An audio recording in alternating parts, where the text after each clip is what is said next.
To Vision Plus. Tonight we're going to talk about the joy of caregiving. Caregiving is something that most everyone in the universe has to deal with occasionally. Either a parent, a grandparent, a spouse, a child, special needs child, someone. And tonight we're going to listen to several people tell their experiences with caregiving, because it is something that only about a few years ago, it was like 17% of the population had to be caregivers. Now, this year, it's 70 million caregivers. And so it's so many more people are having to move to in with their children, in with their parents, in with their siblings, and we're going to hear from several of those tonight.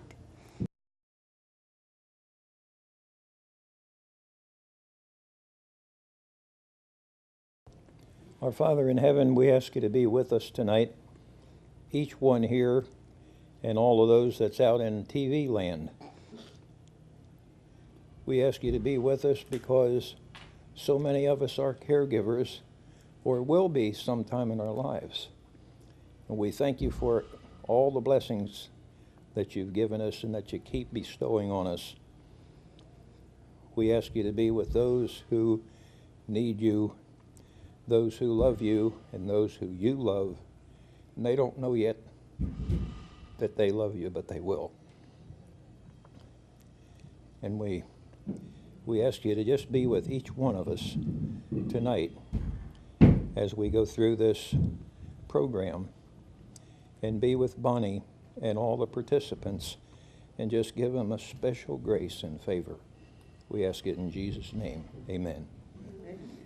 Now, Tony said something about a lot of caregivers. By the way, we're at the Village of Providence Clubhouse, and we had a water problem in the seminar room, so we had to come over to the room that's underneath the gymnasium. So if you hear a lot of noise, people dropping their barbells or whatever they're doing, you'll know what it is. They're not coming after you, I promise. We are so excited to have several of the people here, and some that haven't arrived yet, because I did say something about 6 o'clock, so it's a little bit before that at the time we're taping this. So next we're going to have Sherry Muller, that came over here from Gunnersville. Sherry is a person I've known for 20 years. When our daughter Emily Dawn got killed, we'd be up at the lake house, and she'd get up, knock on the door, "Come on, Bonnie, you know you want to see the sunrise." And so she would listen to me cry and talk for about a year or two every morning. So I love that woman a lot. And her husband, Steve, was one that would bass fish with Tony and David, our grandson. And sometimes he would come over and repair our, come on in, if you would, Deborah. Come on, hon. Deborah Berry just came in. Help yourself to your name tag and literature. And because we're here and this is very informal, as you can tell. But she had the incredible experience of her husband, Steve, that we loved so much for the last couple decades. He had a stroke. And let's hear from Sherry now what happened to her. And Deborah Berry just walked in. She's the one that's the encourager, her favorite word. So now let's listen to Sherry Muller. Hi, I'm Sherry Muller, and I'm so glad to be here tonight to tell you a little bit about the experience that I've had through the last 6 years with my husband. In 2006, he had a stroke, and he was 59 years old. And fortunately, I was home with him, and I noticed when he came to bed, I noticed he had a different look about him, and I noticed a little drawing in his face, and I realized that he was possibly having a stroke. So I called an ambulance and got him to the hospital quickly, and all the things that go on with having a stroke seemed to happen to him, and we ended up taking him to a hospital in Birmingham, and there he spent over a month recuperating, and of course he survived that. And the time that I went through with him was, of course, that was like someone pulled a rug out from under us in our lives. We were self-employed and we worked together, and we were fortunate enough to be able to, I was able to stay at home with him and care for him.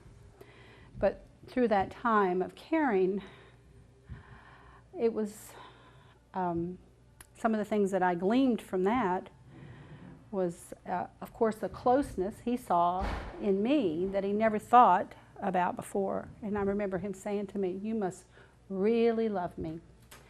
And because for you to do these things, I mean, I had to do everything for him. I had to, brush his teeth for him. I had to put him in his wheelchair, and I had to keep him in the bed, keep him from falling out the bed. And we had to, fortunately, we had a home we could go to that was flat, because that's very important when you have someone that's going to be in a wheelchair or a walker. And so we went through all those normal things that at the time you don't find them to be normal. But as far as someone going through a situation to where they're depending on you to provide everything for them. And I know that there were times I thought, Lord, how am I going to do all this? I just had to reach down in and pull out a deep amount of strength just to get through a day with him. And then as he progressed, it seemed like he got stronger every day. When we went home, we had home health people come out and help me a little bit with his exercises. But fortunately, when he came home, we were able to get him in a wheelchair, he was able to sit up. And then it progressed to where he could stand and he could use a walker. And then he got into the point where he could walk by himself. But he always had a weakness on the left side, and he couldn't seem to grasp things. But he still had that gusto for life. I mean, he wanted to do better. So he really fought to try to come back to his life. And I guess the new word now that people use is finding a new normal. And that in itself was very challenging. I used to think I used to be Mrs. Stephen Muller, and then I became somebody else. I was his caregiver, and I had to find out who I was in that realm, because once you're giving and giving and giving, you become very debilitated in your strength by the end of the day or whatever. But the strength that I did continue on, and of course my faith helped me greatly.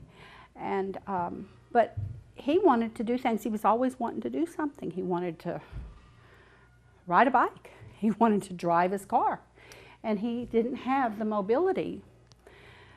But he had the tenacity in this to stick to it, and he did ride a bicycle. But he found a bicycle that had 3 wheels, and it's a recumbent, and he could steer here, which was a great, great asset for that, because he couldn't grip handlebars and lean over.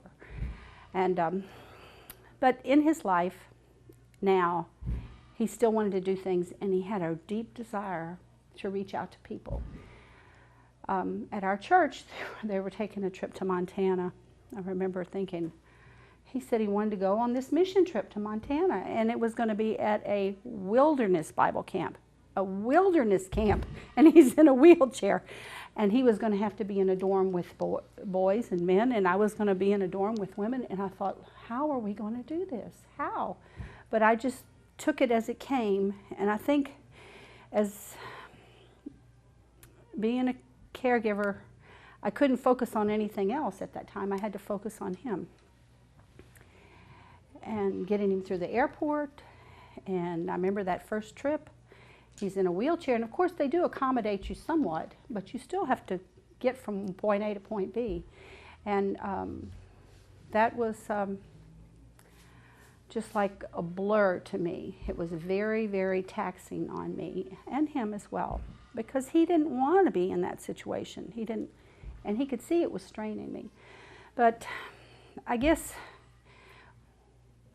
what things that rewards we got from that was the time that we had together, but the time that it seemed like people would gravitate towards us in a sense because of our situation. They would see the two of us and they might lend a hand. They would start to talk to us. And he was very outgoing, and he made an impact on someone else's life by the things that he said to them. And I guess it is that I never gave up. He never gave up, and things did get better. He got to a point where he could drive, but he had to realize his limitations as well. And I would ride with him, and oftentimes I would wonder, oh Lord, I can't believe they let him have his driver's license. But it did get better, and he got better. And but as time goes on, I think as caregivers, we have to remember, we have to take a little pullback and take time for ourselves.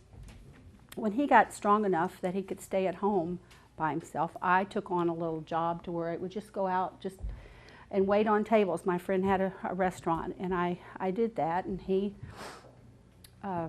was okay to be at home for a few hours by himself. He could move about, and I think that gave him a sense of, that independence a little bit. And I think that's an important factor in being that caregiver. But it also gave me a way to focus on something else and be something else and meet people and talk to people. And I think that's so important in our journey through being a caregiver. I'm very thankful that I had people in my lives to help me. I have grown children, and they of course have their own lives, and I didn't depend on them to be there because I knew it was going to be hard for them to stop their life and come over. But as a caregiver, I needed to let them do some of that because I needed the break, and they needed to have that closeness with their dad. And I do believe that as time came on and he became more independent, he did get to where he would ride his bike in town, and we had a trailer made to hook to the back of our car to carry this bicycle wherever we went. And I felt a need that I should take him and do as much as I could with him, because I didn't know how long that he would have. But I still didn't see us. I just saw us for the next stage in our life to be together like this, that I was going to be his caregiver, and we were going to just grow old together like that. And I know that first year he wanted to go to, he went to Montana, and then we went to, first we took a trip out west, and I took him to the Grand Canyon. And he was, at that time, he was just in the wheelchair. I mean, he couldn't do a whole lot himself. So I would take him in and out of the car, and I would, just do everything you would do when you go on a trip, but you have to do it for two people, and all of the above paraphernalia that goes with that. But I think the times that we spent together were a valuable time, a time I wouldn't trade for anything. And I just could say that we need to, as caregivers, be sure and take care of ourselves as well as that other person, because we have not only are giving to them, but we have to give back to ourselves, and we have to give ourselves that break and that time. And there's many aids out there and help that I found over the time period. And he's since gone on to be with our Lord, and he's been gone now 4 years. And I cherish that time that I had with him. And he was, and it was a great experience. I wouldn't trade it for anything. Thank you. First of all, I want to say thank you for having me, and I'm so glad to see all of y'all. And visiting my little family. I got the pleasure and trial of taking care of my grandmother for 18 months. And she lived to be 96, and it started out, it was going to be like a 9-to-5 job. Just come, sort of be with her and then go out about my little business. Well, when I first moved there, and now you know she had 4 brothers and one daughter, my mother, and 14 grandchildren. But apparently I was the only one available to relocate. So there you go. But grandmother and I had a real special relationship. And there's a very fine line between you want to be the boss and tell them, please don't drive and wreck our car. But they want to be the boss still. It's like sort of having a 2-year-old, but you can't put them on timeout. And you want to give them that respect because they're your elder and because that's the way you look at them. But when I came there, she had a nurse that came every day, twice a day. And she gave my grandmother 8 pills 3 times a day. And that, I didn't understand that. I wanted to know, well, what's the pills for? What are you doing? What does each pill do? And so I would sit there with the nurse, and to make a long story short, I learned what the pills were, I understood what they were for, and if something were to happen, which pill helped what. And the nurse finally came twice a week, then, once a week, then, once a week, then every other week. Finally, after about 3, almost 4 months, she didn't come at all. So that was a real blessing. But grandmother, bless her little heart, she was just so feisty. She wanted to be independent and cook, but I didn't want to have the kitchen burnt down. So we just got a bigger fire extinguisher, that just saved that problem, And we did have she did not want to take her pills. And me, I don't seem to have a problem with taking a pill, but she didn't want to take her pills. And she had, what's that? Arrhythmic heartbeat where it sort of stops sometimes in the middle of the night. Oh, it was so scary because she would stop breathing and her heart wouldn't work. So it was quite frightening.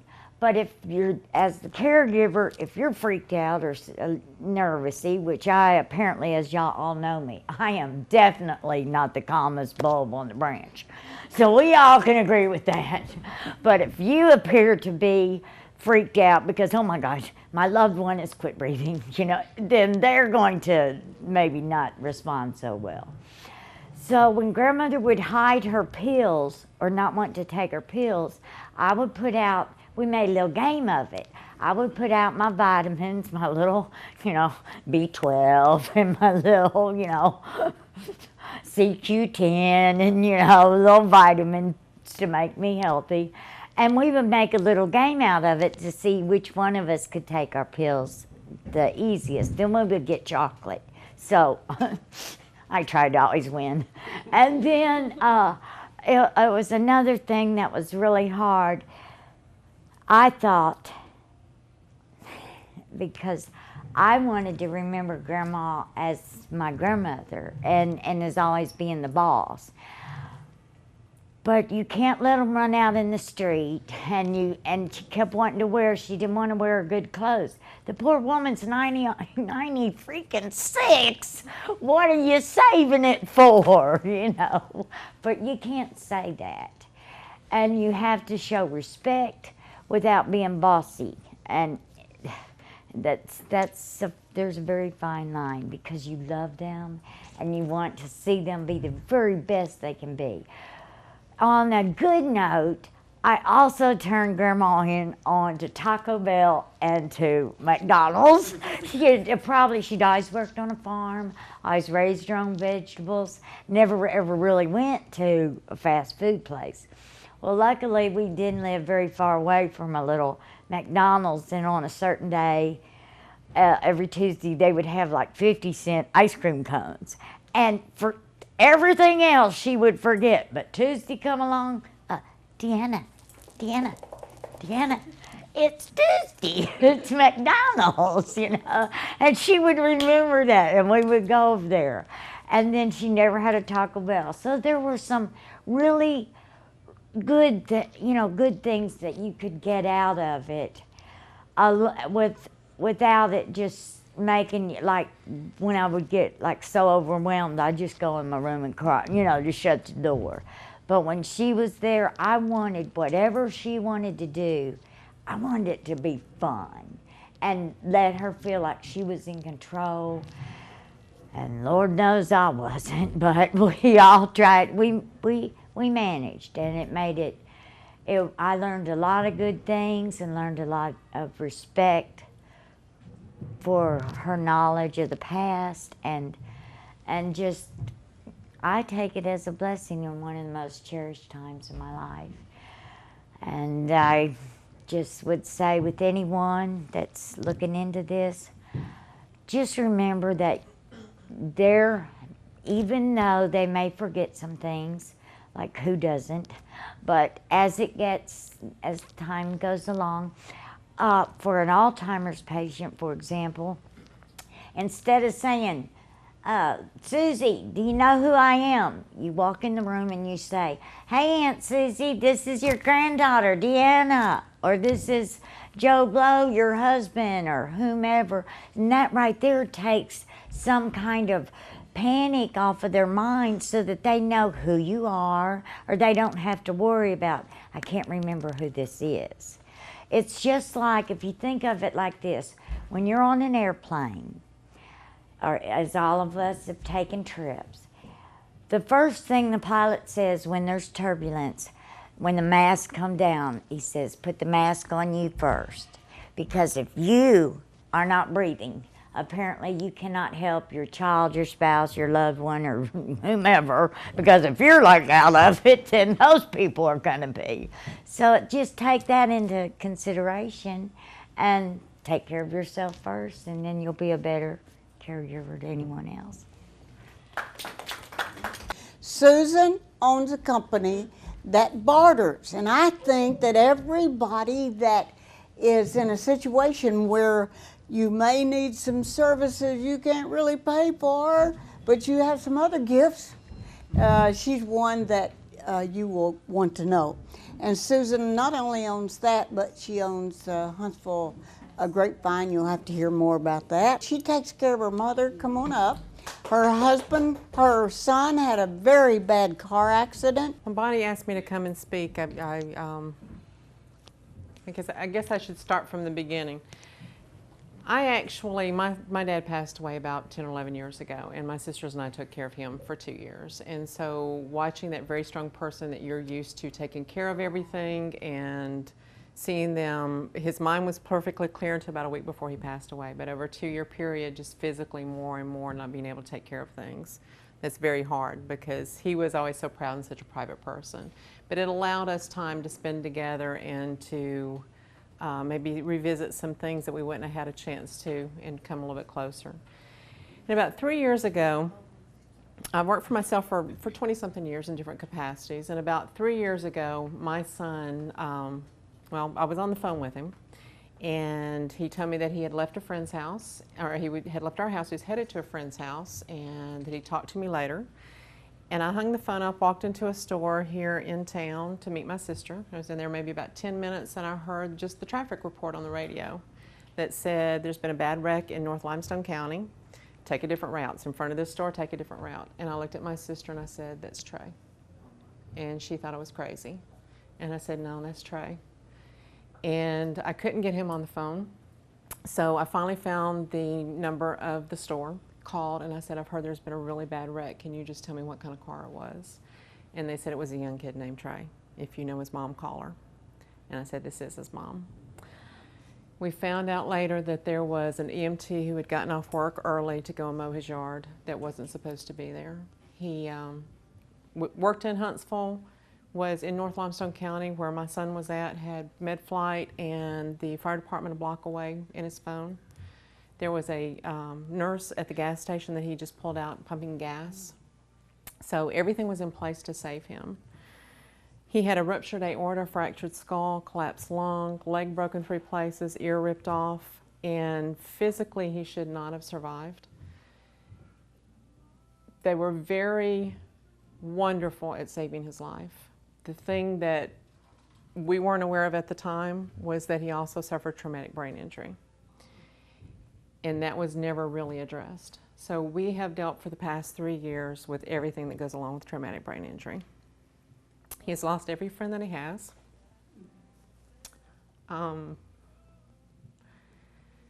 As hard as it is to watch someone like my father, who has been in charge his whole life, lose physical capabilities, to watch a 19, 20-year-old who has been in martial arts for 10 years, could do splits both ways the day before the wreck, not be able to lift his head out of bed the next, and all of the just emotional trauma that goes along with that. It's been a really rough road. With that, there's been a lot of praise and a lot of joy that's come out of it. But for him, a 19-year-old that's supposed to be out on his own, taking care of himself, enjoying the world, starting his life, and has been sitting at my house for a year and a half, took himself off of driving. When the wreck happened, he had no insurance. He just turned 19, had fallen off insurance. It was right before you could keep them on there. And he was waiting to get into college. So he went 2 years without having any medical attention, and the issues that he had with his knee and a couple other things, the doctors told him there's nothing was wrong. And so he suffered with pain for those for 2 years. He grew a very strong distrust of medical community, so it's hard for me to get him to the doctor. Now, luckily, during that time, we did find a homeopathic doctor that has helped him, and we've seen steady increase.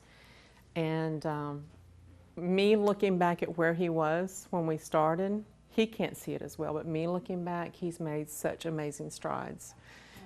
But as a caregiver, we were actually looking for a way for him to volunteer, for me to work with families going through what we'd been through. And we couldn't find what we were looking for. I started to start my own nonprofit. And I had researched exchanges for about 10 years just because of my experience. I had owned coupon magazines a couple different places. I'd worked for a division of Southern Living magazine, and I'd always done trade. And I would see businesses that had resources, other businesses that needed it, and what was missing was people were just afraid to spend the cash, to let go of the cash. So I thought there's got to be a different way. And I started researching exchanges. So about the time that I was looking to launch a nonprofit, I thought, you know, really, I can build a way for nonprofits to make money within the exchange, and I can help a lot more people. So that's what we've done. We actually have a nonprofit who launched. It's a single mom who had been working with single moms for 7 years. She wanted to launch a nonprofit and didn't have the funds to do it herself.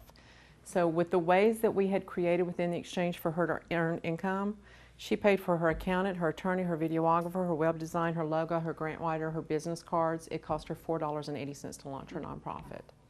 So with that, the reason for all of my businesses are to help the community.